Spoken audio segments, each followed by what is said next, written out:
right. Thank you for being here. Gabby Gilliam, writer, poet, and more. What are some of the most important things that you've learned from writing so far? I think one of the big ones is that everything's been written before. Like, it's so many themes just are revisited over and over and over, but it's not a reason to let that deter you from writing what you want to write because your voice is gonna be different from every other voice that's out there. So, I know everybody's always like, "Oh, I need a fresh idea, I need something new." You don't really, you just need to bring your voice to it, and that is gonna be enough. So I would say that's probably one of the biggest things that I've learned. Yeah, it's when you work on something for a while and then you step back from it and you go, "Oh, that reminds me of this other thing." Or someone else says, "That sounds like this story." And you go, "Oh man, it does sound like that Mhm, story." It's it's the idea of parallel thought and just that there's nothing new. mhm. It's interesting, but I like Right, the like, they've idea that heard that story, but, it's not the same story. They're just similar.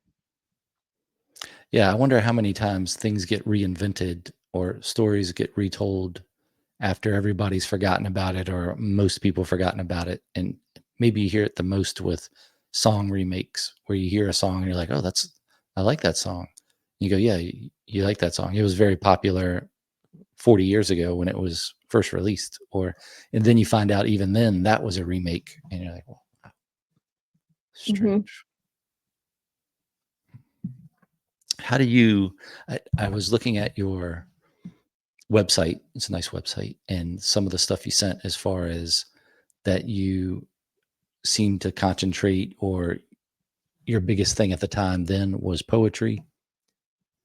Do you still feel that way, that poetry is the big thing you write the most, or does it change It's daily? funny, it changes for sure, and poetry didn't used to be the biggest thing that I wrote. I mean, I've always written, and for years now, like, I write at least a poem a day just to keep the wheels turning. But for a long time, I wrote more fiction. Like I have written novels and short stories, and so I used to write a lot more fiction. And then um, I decided a couple of years ago to really focus more on my poetry and wanted to start getting it out there and submitting it.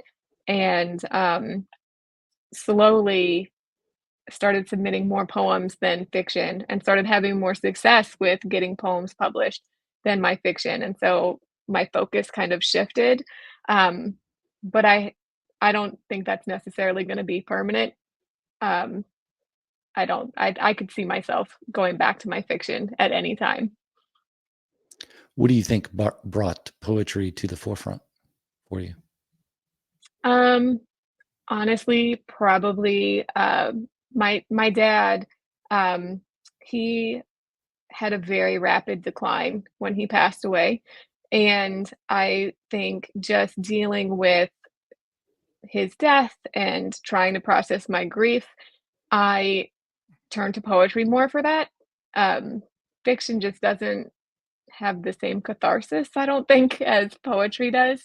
And so I wrote a lot of poems, a lot that will never see the light of day and will never be submitted to anywhere, helping me process his very sudden illness and then his death. And I think that that really shifted my focus for a while. Um, and so I turned to poetry more during that time. So, besides being maybe more expressive than other writing, are there any other big differences you see between poetry or yeah, big differences between poetry and other writing?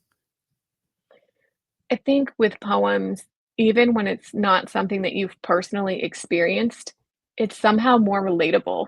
I don't know if it's because it's such a more personal form than fiction, but it could also be because I read a lot of speculative fiction that I lean this way. But when I'm reading a story, when I'm reading a book, I don't always immediately put myself in that position or feel like, "Oh, that's absolutely happened to me before," but a lot of times when I read a poem, even if it's not an exact experience that I've shared, something about the poem still resonates with something I've experienced personally, and so I just feel like somehow there's a closer connection there. It's just, it hits different when you read a good poem than when you read a really great chapter in a book. There's just some kind of connection there with poetry that fiction doesn't have. And I would say not all fiction. I mean, you might read a book that really resonates with you, but I feel like for the most part, poetry is just a closer read than fiction or nonfiction. Where do you think that creative force of poetry comes from versus other writing? You think those are different? Like if you're talking about it like a muse, I guess, where it's just for me when I write poetry, I all that stuff you just said makes complete sense to me because it for me poetry is more emotional. It's easy to get in to connect with it because it's shorter maybe, but also I think it has maybe that perfect mix of the how long it is and how it has to it just gets right into the topic very quickly. It's the perfect pill of getting that emotional sense across. And it makes me think of more ethereal things to where perhaps that's why there's talk of angels and spirits and things, there's often melodies and verse and music with it because that's just easier to get through to us as a human that it's the conduit of it. You don't you have a limited if you go on this is a spin off on the ethereal part a little, but if you think it's coming from somewhere else and it's from a greater concentration of energy, force, knowledge, whatever, that we're limited in what we can understand, but it seems like you put it in the form of song or poetry and it's the most rapid way to get to a human's emotion than from writing something long. Like you can certainly read something that's in prose and think this is powerful, but poetry seems to get there so much quicker, like a medication that gets there quicker. I'm not sure. So, do you think poetry? Have you thought about it as far as where it originates, where that force comes from? So I think poetry has a tendency to like live in the moment. A lot of poems, they capture a specific thing. So whether, it's a sunrise or just a bird landing on a branch or, um, watching your kid get on the bus for the first day of school, like poetry happens to live in the moment. Whereas fiction, a lot of times it tells a longer story. So like you said, there's more detail in it. There's a lot more going on. A lot more words. And poetry kind of cuts straight to the heart of the thing. It cuts out all of the fluff and gives you just the words that you need to live in that moment. And so I think that that's kind of where the big difference lies between the 2. Hmm.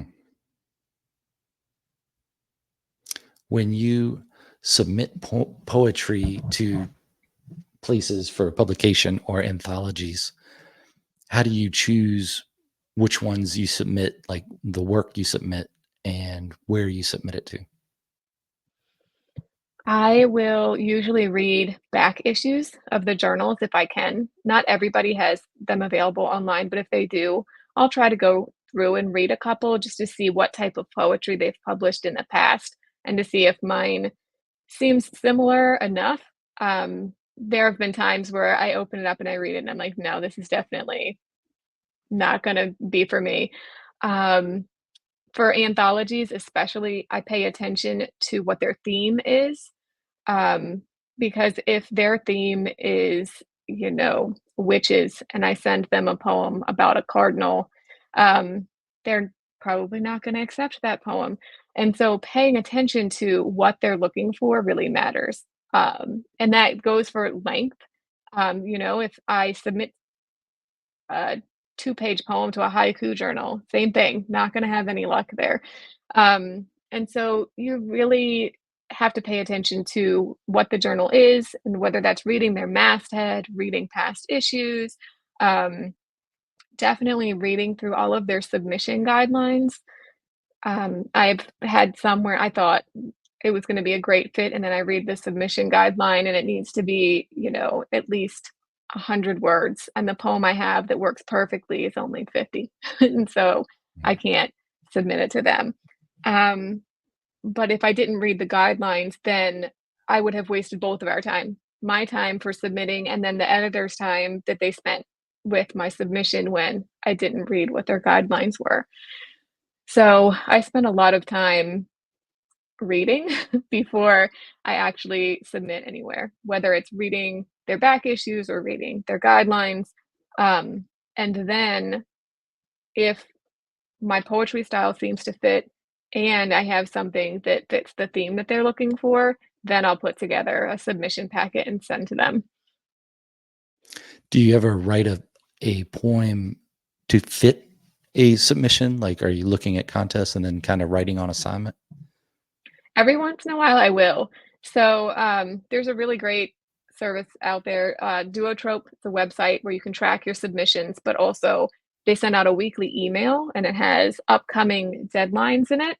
And so you can see what journals have anthologies that are looking for submissions. And sometimes I'll read that list and a theme will jump out at me. And I'm like, I don't have any poems about that, but I really want to write one now. And so sometimes I will, just, on a whim, write something to fit a theme. But I would say there's a lot of times where I have something that fits whatever the theme is already. Just because, like ideas, themes for journals have a tendency to cycle through, and you'll see some like journals have similar themes. Um, like a lot of their fall issues will have fall themed poems. And, you know, fall is beautiful. So it inspires a lot of poetry on its own anyway. And so sometimes I get lucky and I already have a handful of poems that are perfect for a particular open call. But um, I would say there's a good amount of time that I will write it. Like, I will write something specific to fit an open call. When you write poetry, how do you go about it? Like, where are you? Do you have a normal place that you sit down to write? If you're writing one a day, is it the same time? All those things. I would love to say that I have a routine, but I have notebooks everywhere. I carry them with me because I never know. So, like, I even have them in my car, and sometimes at stoplights, I'll write a line or 2 down, and it's just where I'm like, "I wanna turn that into something later. Obviously, now is not the time, but I'm gonna come back to that." Um, for the daily poem, I do have a notebook right by my bed, and I will sit on the edge of my bed every night before I go to sleep, and I'll write something in it. Um, there are times where I will stare at that page and I'm like, "I've got nothing." So I'll shout down the hall to my son, I'll just say, "Hey, give me 3 words." And then I will take those 3 words and I will turn them into a poem. And, um, sometimes they're amazing, and I've gone on to publish some of those where, like, he has given me just 3 random words. Um, and sometimes, they are hilariously terrible, but I've still written something on the page for that day. Um, and I think it's important to get the bad poems out too. Like, you learn what doesn't work and what does. And sometimes even those horrible poems, they have a line or 2 in them that I love, and I'll end up working into a separate poem that I like a lot better.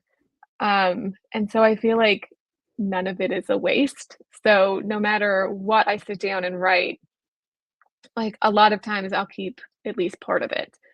Um, and I would say I have a lot of tricks that I'll use. Like, if I do sit down and I'm like, "Okay, I am gonna write a poem today," um, like I said, that blank page sometimes just glares at you, and it's very hard to start filling it. And so I have like word magnets, little magnets that have words on them, and sometimes I'll just throw some of them onto a desk and use them as a starting off point. There's a there are random word generators online, and you can choose, I want 5 random words, 15 random words. Um, and sometimes putting those together ends up, you know, sending you off in a direction and you end up with something great. Um, there's been a lot of times though where I'll start with some random words and then I think I know what I'm writing about. And by the time I get to the end of the poem, I'm like, this is not where I thought this was going at all. And I know that you expect that a lot with fiction writing. People talk about it all the time. Characters just have their own ideas and they tell their own story. You would think with something as short as a poem that that wouldn't happen, but it still does. Where, I think I'm going to sit down and I'm going to write a poem about this really cool thing I saw that day. And then it turns into a poem about, I'm trying to think of, you know, killing a bug outside of the shower or something. Really random. Um, and I don't know, it's kind of a joyful surprise when it happens that way. Um, I don't know. So I don't, like I said, I don't really have a routine. I will write whenever inspiration strikes, but I will also try to write even if inspiration isn't striking. Because I do really think it's important to write every day because otherwise you fall out of habit. When writing fiction, there are times where you have it and you're going along and it's like the story is writing itself, which you've kind of already talked about. And it happens with poetry, as you've said, but where do you can you tell the difference between when you are writing it and when it's writing itself? And if so, where do you think that inspiration for it is coming from? Are you working as like a conduit for something, or are you manifesting that yourself? Yeah, sometimes I would say I don't recognize it until I take a step back and look at it again. And then I look at it and I'm like, I wrote this? Like I don't even remember writing this. Um, and I would say that that's not super common for me where like I come back to something and I'm completely surprised. It does happen every once in a while. Um, I'll find some old short story or something where I'm like, I kind of remember writing this, but not really. Um, for the most part, like I'm very much a pantser. I have tried to plan things and I've tried going in with outlines and it never works out for me. So I kind of just sit down and let the story tell itself as I go. So I don't know necessarily if it's a conduit. If it is, I'm very grateful for whatever's on the other end of that. Um, but I mean, I make conscious decisions as I'm going to, have this character do that or whatever. But sometimes the personality that I thought I was creating, the actions and the words that they have in the story, it actually leads them to be someone else. And I'll have something where like, I thought they were going to do this. But then if I look back at what they've done up to that point, the action I thought I was going to have them take, it actually goes against their character and it's not true to them. Even though I had intended for it to be true to them, going back, I'm like, that's they actually wouldn't do this. Like if they were a real person, this is not something that they would do. Um, And I think some of that is because of the way I write and not having an outline or a set plan and just writing what makes sense to me at the time. So if I'm planning to have some characters go to the store, but then as I'm writing, I start talking about how there's road construction and there's a detour and it takes them someplace else and they end up at, a museum or something because all of the other roads were closed. I've kind of written myself into an unexpected place just because of a stream, like a tiny stream of decisions. And each little decision, like there's a fork every time you decide to do anything. And so there happen to be a lot more forks than you think when you are starting off on a story. And so it always ends up someplace unexpected. And like I said, I'm not sure really if any kind of conduit is involved in that, or it's just staying true to your voice and Mm, the characters that you've written. And I think that when you stay true to that, that makes the story write itself because you end up at that fork, there's really only one choice that you can make to stay true to the voice and the characters. Like that other choice doesn't really exist for you anymore. mm. Yeah, I see it as creating versus revealing, where maybe you could go with like an archaeologist type motif where you're out there digging and that's you just writing, you're pushing the writing, pushing the dirt, and then you find something and you don't know what it Mhm, is first. And then you think of all these things. Oh, it could be this, it could be that. And then more and more you start to reveal it, and it's either what you expected or it's not at all what you expected. So I, I think that's one of the things that keeps me writing is that sense of curiosity and then going out there and finding out what there is to reveal. I can definitely tell, especially in poetry, probably more than I guess I haven't thought about it a lot for writing books, but for writing poetry, I can feel it or I'm aware of it a lot more if I'm pushing it. So I can look at poetry I wrote in high school and think, oh, this is much different than the stuff I write now. mhm, And maybe that's because of experience in life or being open to it. I think there is something to showing up and writing regularly that if there is some sort of creative force out there, to me, it seems like it recognizes you and recognizes that you are open to searching for what is out there. So mhm.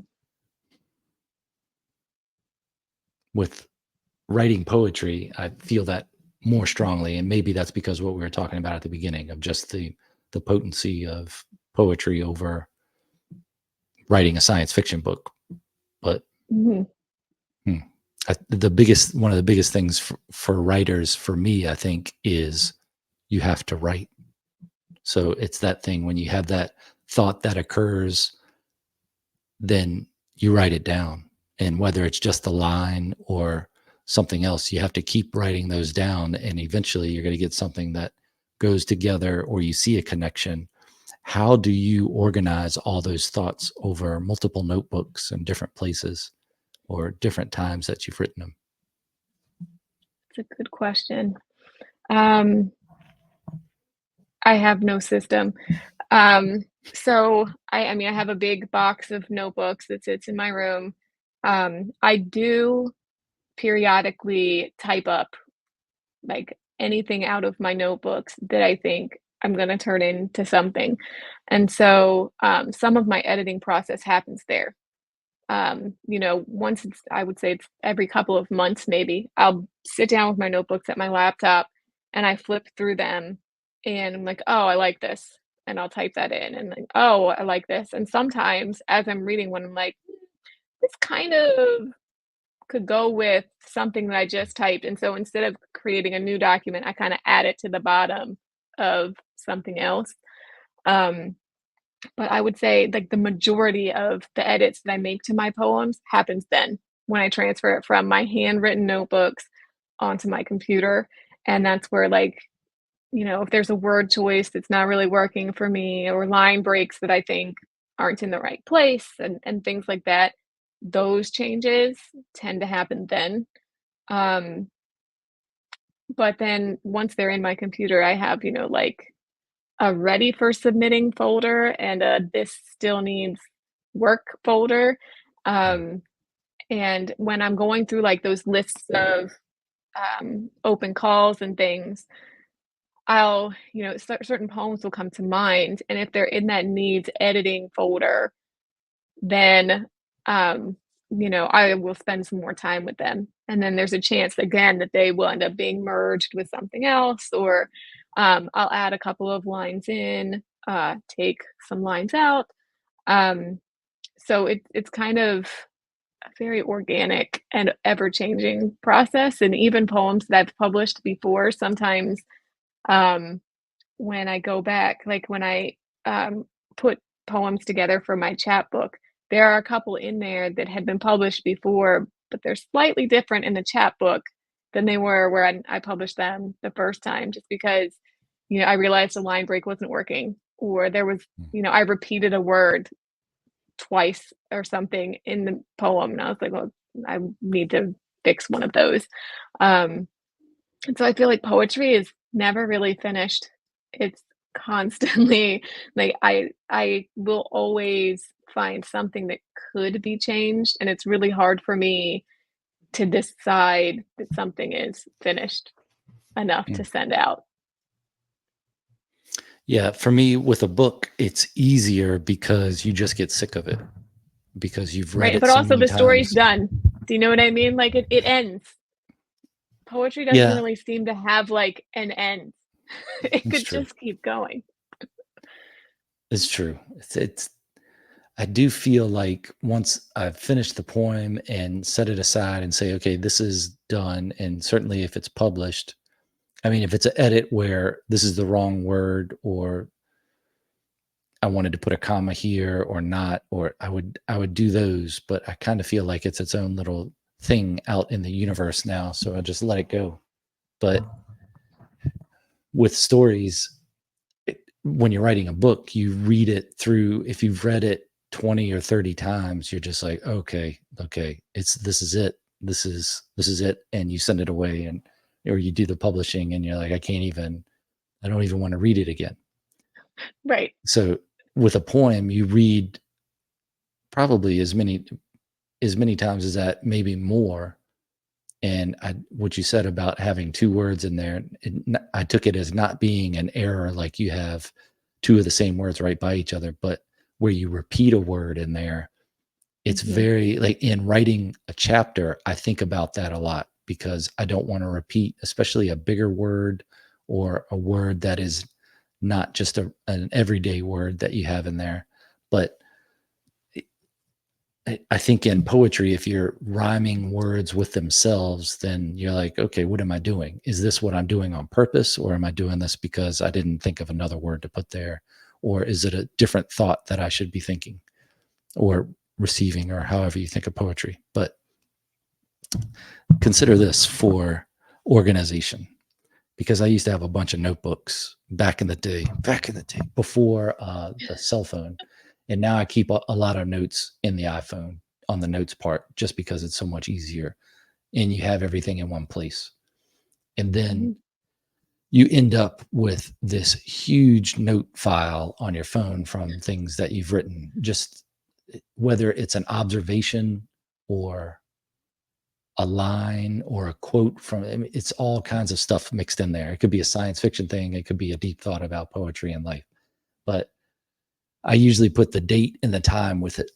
So then I can at least track what was I thinking about. Like if you look at poetry that you've written over time, you can definitely see the theme of your life going by and go, I remember what I was talking about there.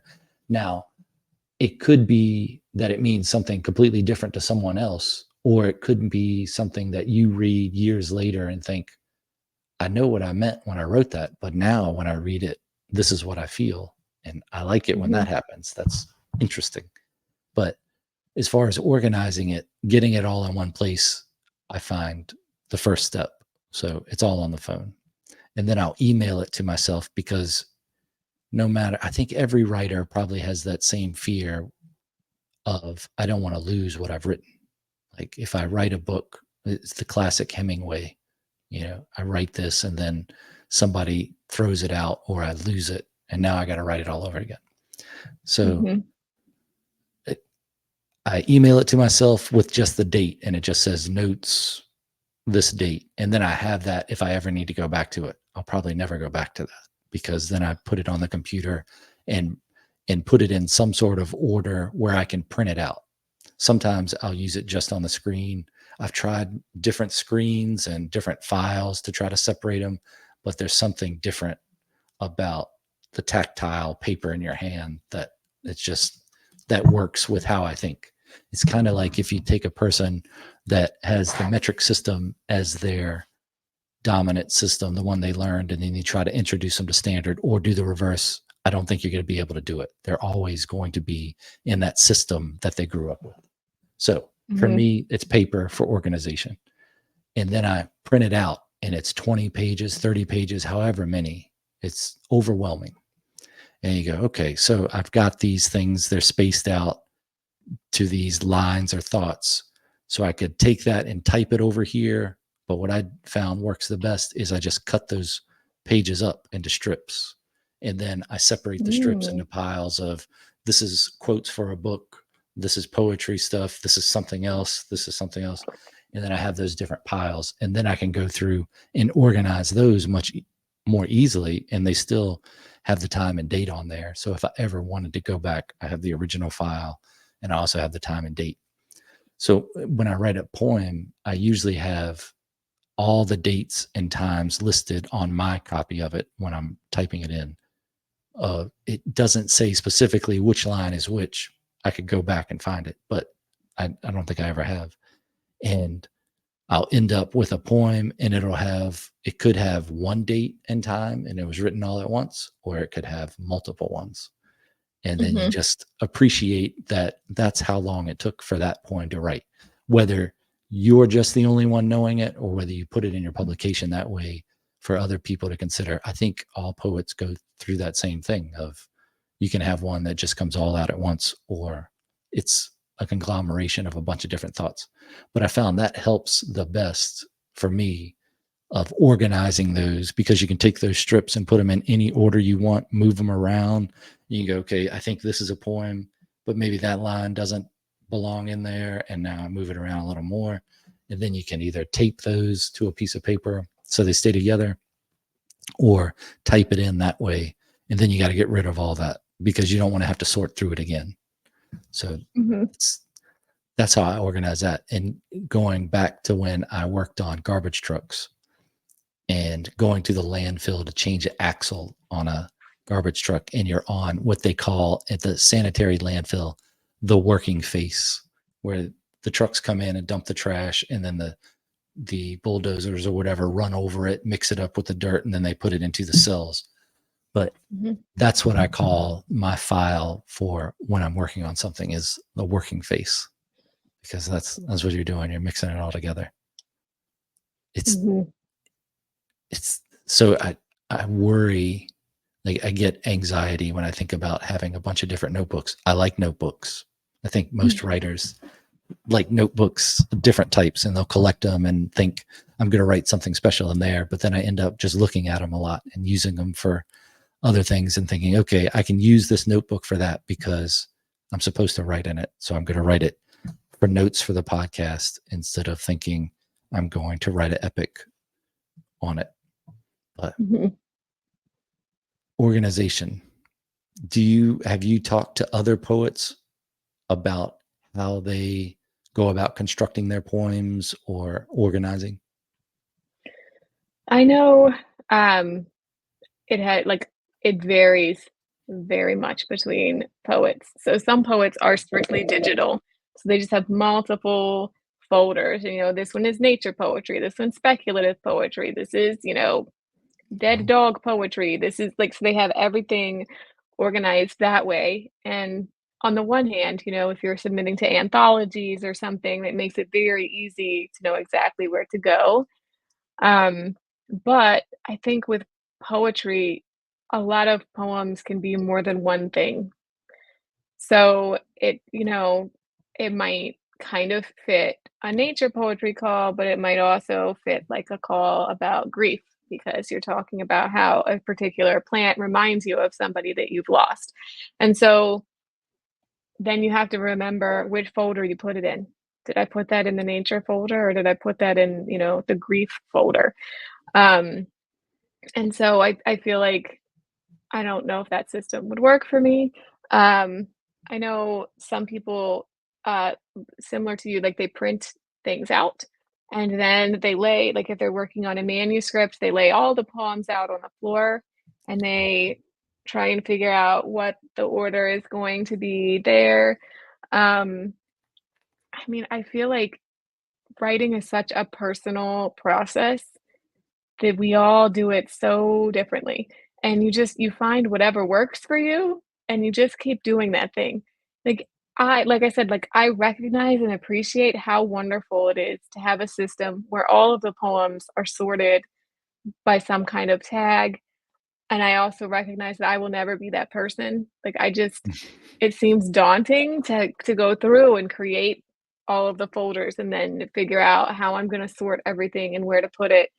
Um, but like I said, I feel like they have an advantage, like, when it comes to putting a full-length manuscript together. They can see, "Oh, well, all of these poems are clearly related to a particular theme. I could write up like, I could just put a book together about this."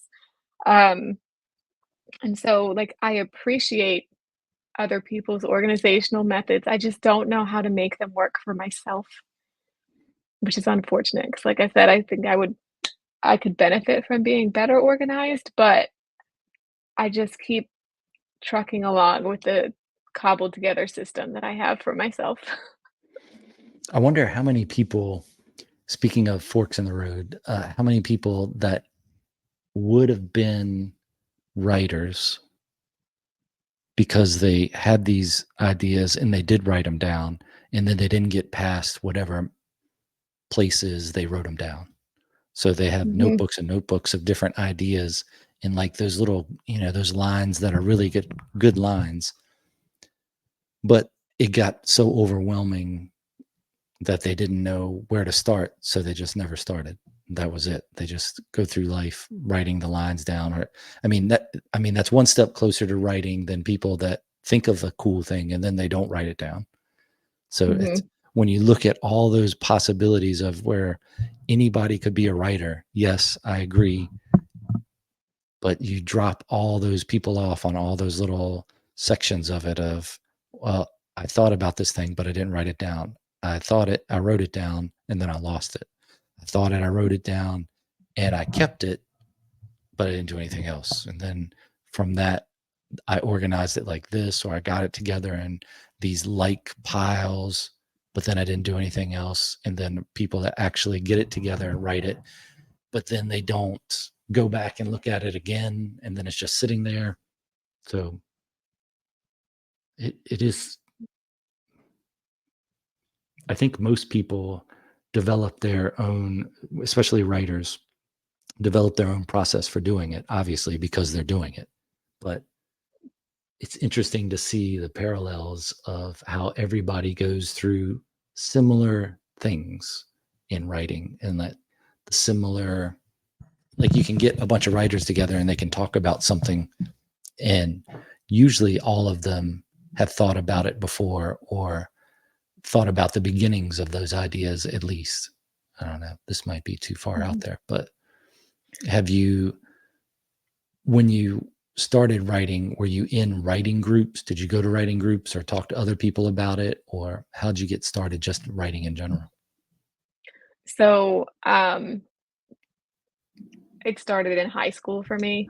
I took, creative writing as my elective, in both my junior and senior year, maybe my sophomore year too.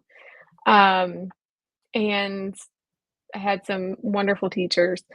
They were very encouraging and, they would have us critique, each other's work, and I mean, critique as much as you can when you're, 16, right? So, Mm. for one of the teachers, she had a requirement where anything that you turned into her, at least 3 people in class had to have read it, and they had to write something on it to prove that they read it.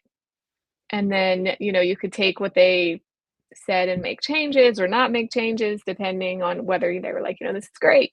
Um, and I think that that was really helpful for me because, um, it showed, like, the value of getting feedback, but also how to write without making yourself an isolated island, because writing is such an isolating, thing to do.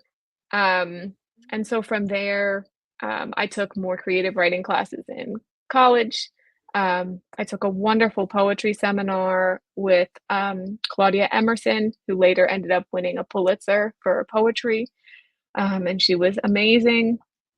Um, Took a bit of a break from writing after college because of working and trying to just figure out a balance and finding trying to figure out how to have time to work writing into my life again. Um, and then I actually started writing a lot when I worked at Geico, and oh my gosh, like, they're I hope nobody from Geico watches this, but they paid me a lot to do writing that they didn't know about. But I was an insurance adjuster, and so there was downtime. Like, I would finish all of the things that I had to for the day, and then I'm basically just sitting there waiting for my phone to ring. Somebody calls me or they don't. And so there would be time where I would, write a poem down, or I would write a chapter of a story or something in between telephone calls. Um, and I ended up collecting a whole bunch of stacks of paper, that I had scribbled on at my desk, and, eventually turned some of those into a novel that has not been published. I don't know if it ever will, but there's, like, a novel sitting somewhere from that, and then, like, a collection of poems, and then, um, when my son was born, I that's when I started doing the poem a day. And at first, it was kind of like my way to keep a journal of what was going on, as a new mom and watching him, learn all of these new things. And it grew outside it, like it stopped being a daily journal. So the early poems in it, it'll be like what we did that day or something that he did that day. Um, and now the poems that I write are rarely ever about something that actually happened that day. They can be about so many random things, but it is rarely reflective of a personal experience lived on that day. Um, and so like, I've really like been writing for a long time. Um, but my process, it has changed slightly over the years, but like you said, I started by writing in notebooks. Um, and I still write in notebooks. Like, it is very hard for me not with fiction. With fiction, I can sit down at my laptop and just start typing. But when it comes to poetry, I cannot type a poem. I have to write it on paper first. Um, it's just I don't know, something about the creative process, it just does not work as well. Um, I do try. I'm active on Threads, the social media platform Threads. I will write poems directly into there because it's a very limited amount of characters that you can have, and so it has to be short. So it's really just kind of like taking notes of a couple of good lines or a quick haiku.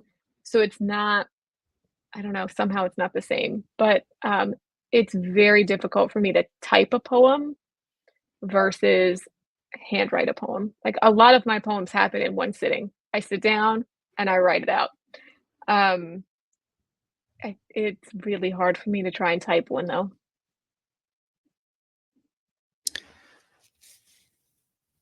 How do you pick the direction of a poem then? If you're doing it all in the one sitting, I guess even if you're not doing one sitting, like is it conversational, telling, asking, opening, like an open idea or a wondering question? Mm. I would say there are times where the poem begins with a question and then I answer it. Sometimes it begins with a question and it just leads to more questions.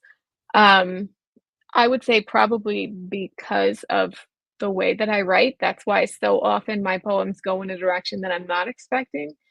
Um, Especially if I'm working from, like, a word bank or a word generator, because for them, I'll find, like, 2 or 3 words that go together in a really interesting way, and I'll start with 1 line using those words, and then just keep writing from where that 1 line took me, and then I'll try and work more of the words from the list in as I go, and those always end up a surprise Mm. because to make the words in the word bank work, I have to really come at them from creative angles sometimes. And one of my favorite things to do is to take like science or math words, like math terms, and work them into poetry because it's just not, those two parts of your brain don't usually work together, like the creative and like the mathematician. And so to use those words in poetry, I love it when other poets do it. And I really like to experiment with that myself. So I would say I always think I know where a poem is going when I sit down to write it. Um, but there's like a 50-50 chance that it's going to end up somewhere else. Um, and that's part of the joy of writing, I think, is not knowing, and just kind of looking back at where it ended up by the time that you were done. And sometimes it's a great surprise, and sometimes it is an unfortunate surprise. Um, but it's a surprise either way. What kind of style would you call your poetry mainly then? So I have a very approachable style.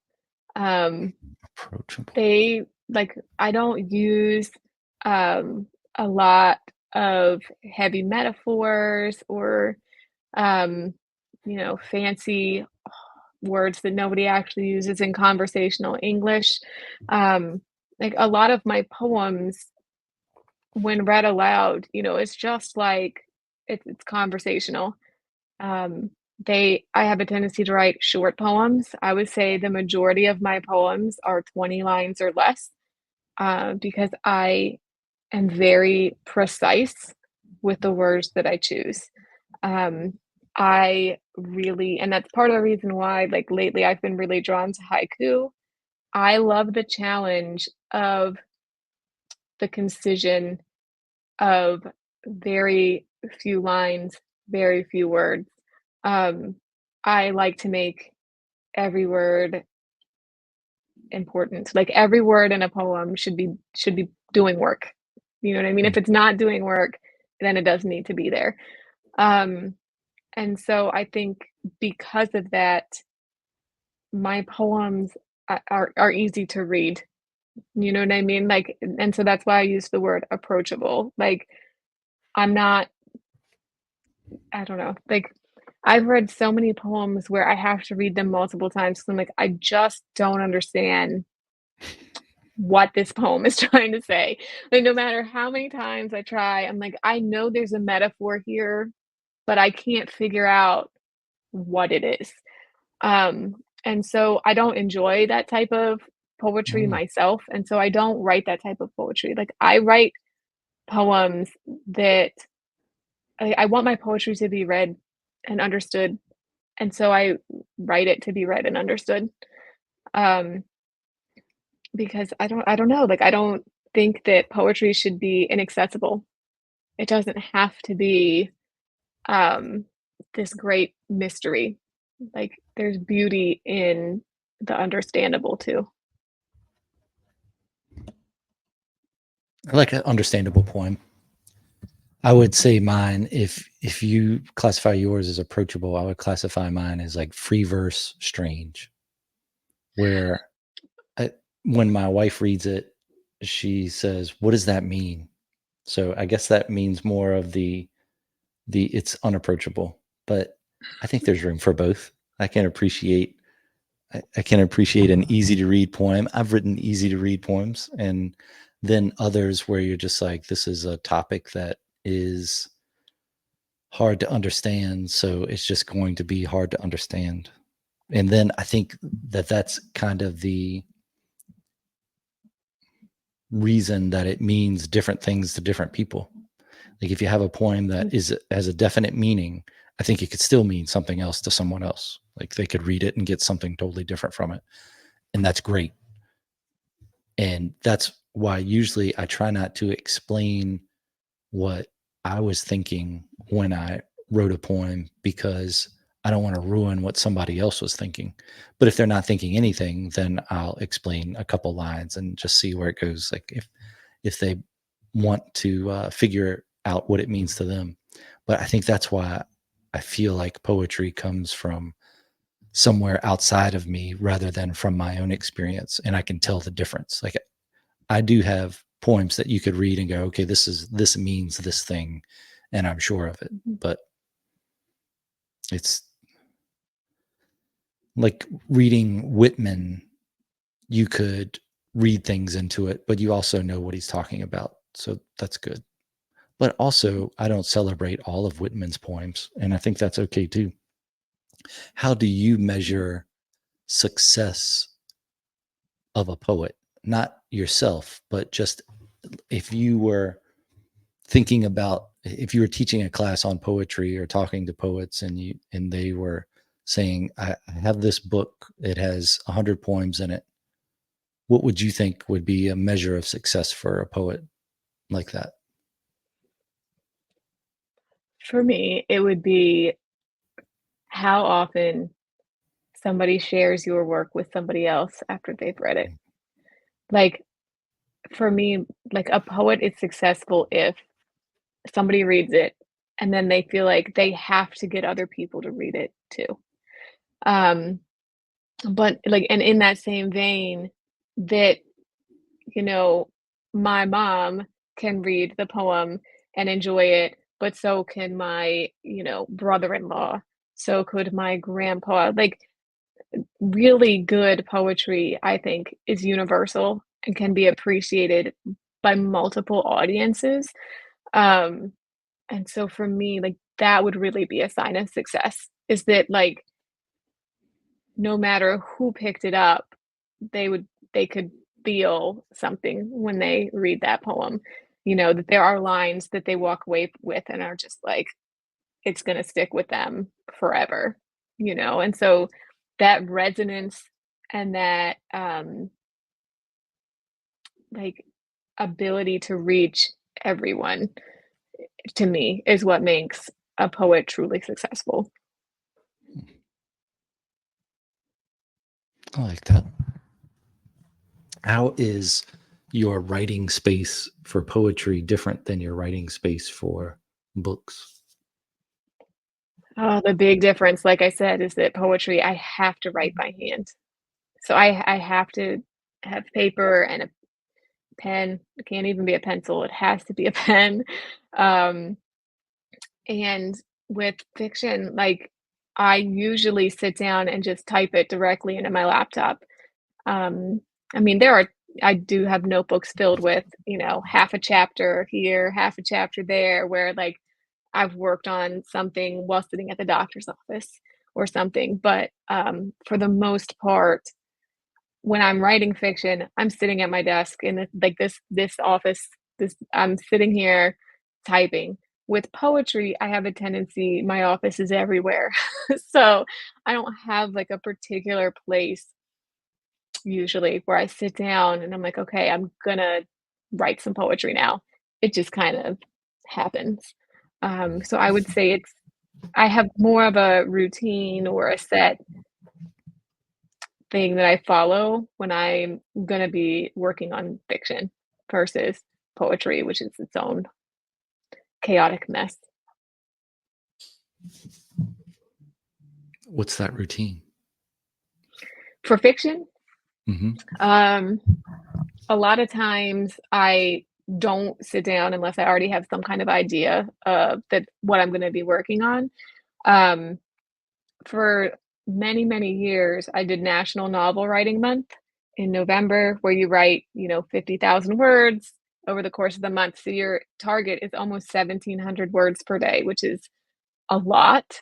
Um, and so I would set aside time. And so sometimes it would be before work in the morning. I'd be like, okay, right after I eat breakfast, I'm going to sit down. I'm going to write for 30 minutes or I'm going to write for an hour and knock my word count out for the day. Um, and for that, like if I'm trying to get a certain amount of words, a lot of times I'll do sprints or something for that. And I'll set a timer and just write as much as I can in a specific amount of time. Um, but I don't often write that way. Like I did during November because it's otherwise there's like no way you're going to get to that 50,000 words.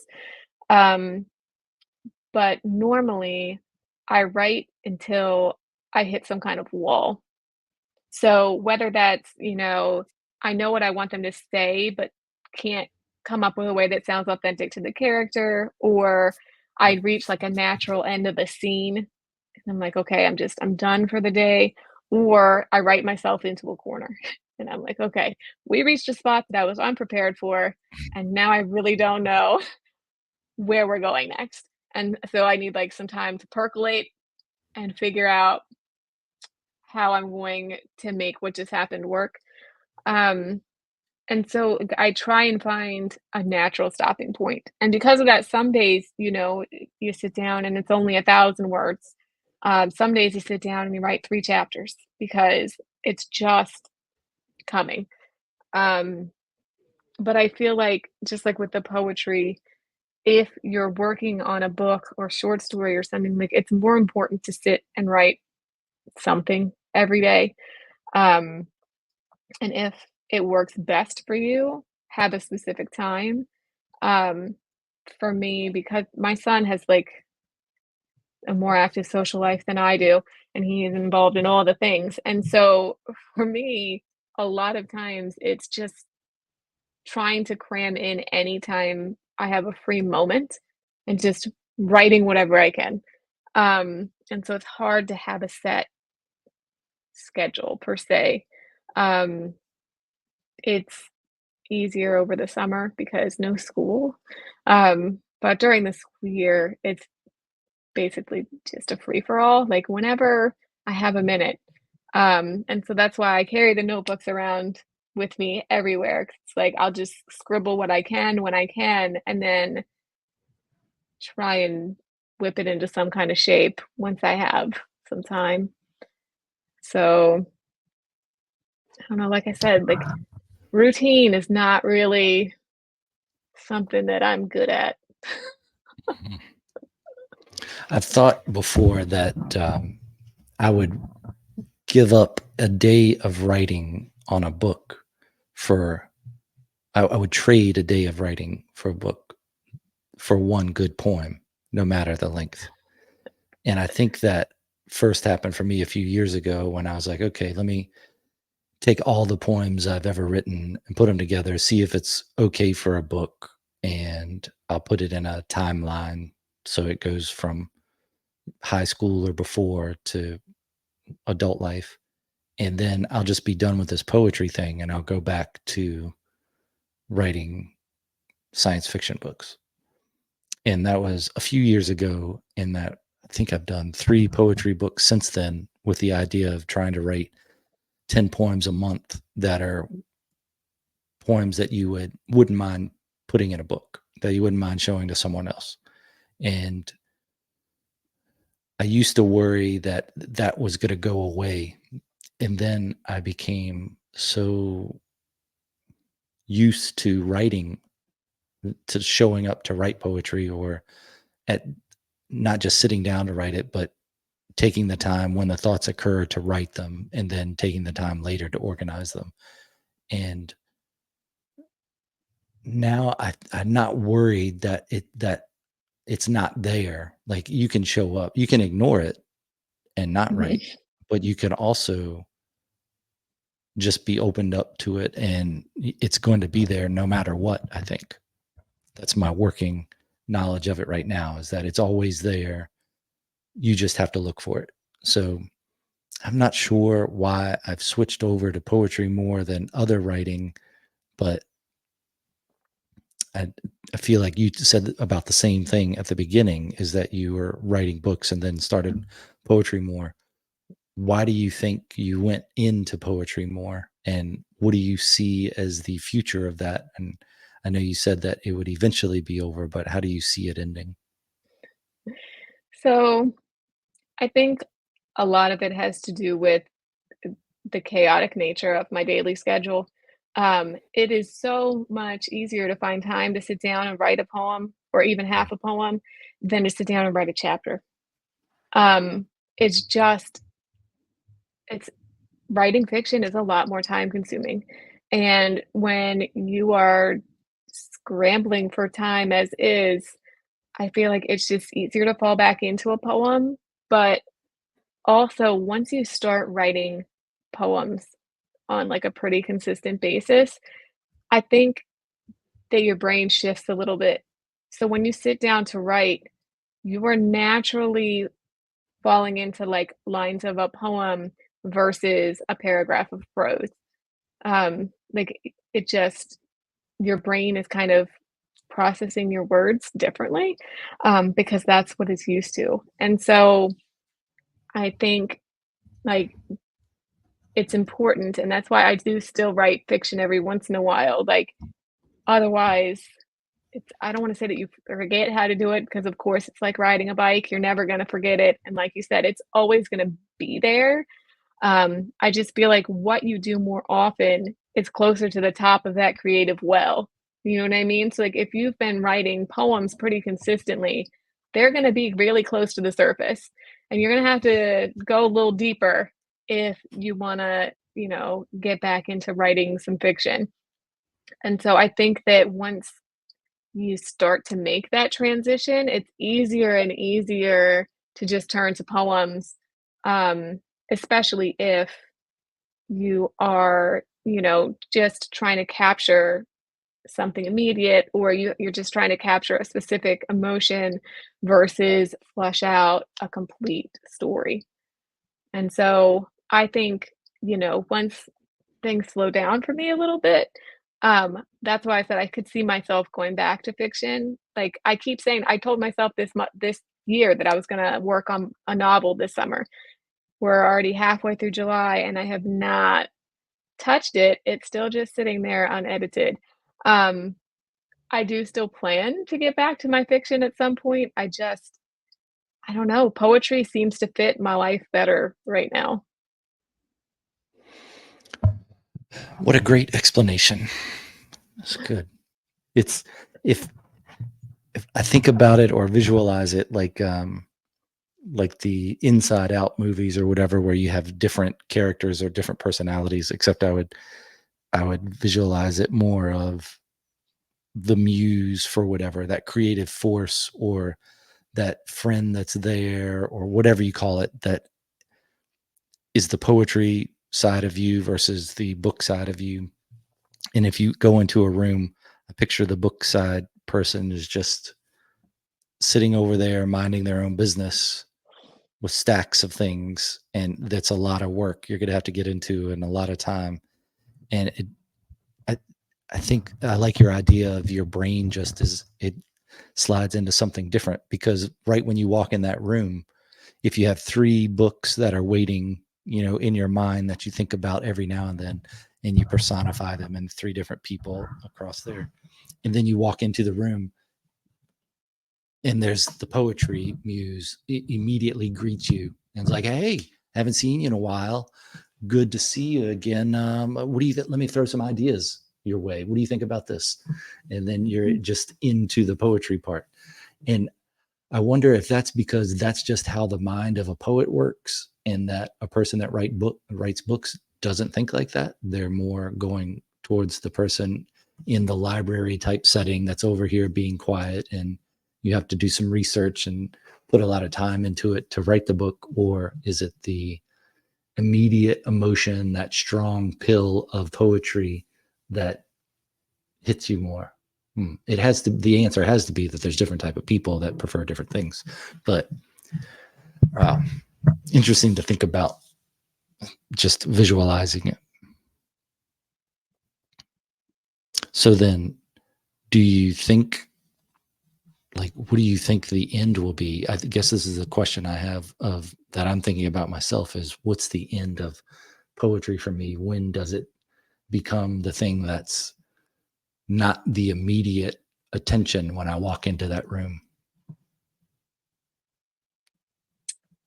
I don't. So I know, well, at least I'm pretty sure because of how long poetry's been with me, it's not going to ever be gone completely. Like it's going to keep popping up. Um, but I would say, like I said, so I, oh, I'm almost done with my master's, and my son is in his last year of middle school. So like he's gaining independence. I'm almost done with grad school. And so I think I'm gonna start having more time that I can devote to writing again. And I think that once I have that, it's gonna naturally become a better balance Mm, between poetry and fiction. So instead of being like poetry and fiction became see fiction, not even on the screen. It's gonna slowly come up. And so I don't know if fiction will ever take the place of poetry. Like I don't know if it'll ever knock it out of the forefront of my brain.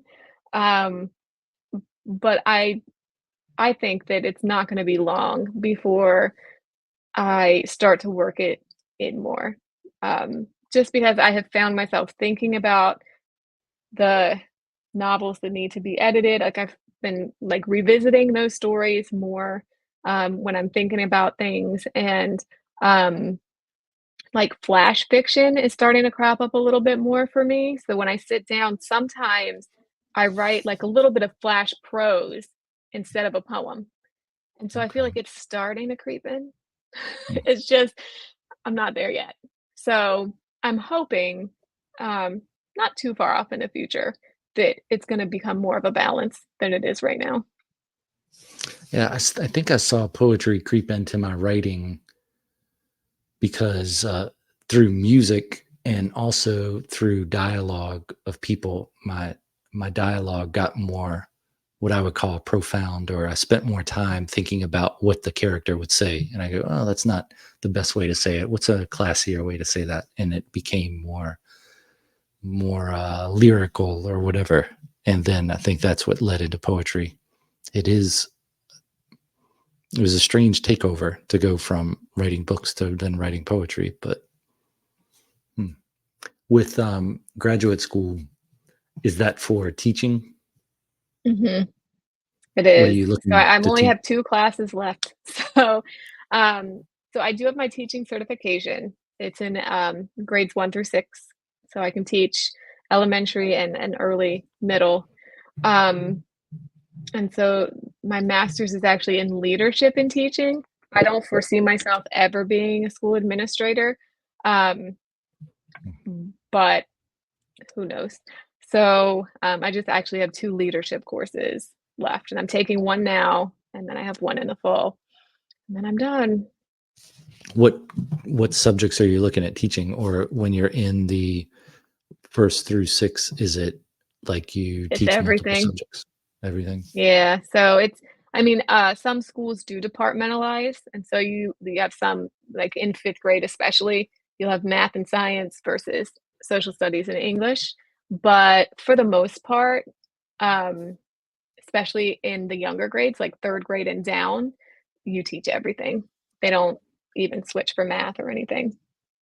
Hmm. All right. Well, that's exciting to be able to be finishing that up.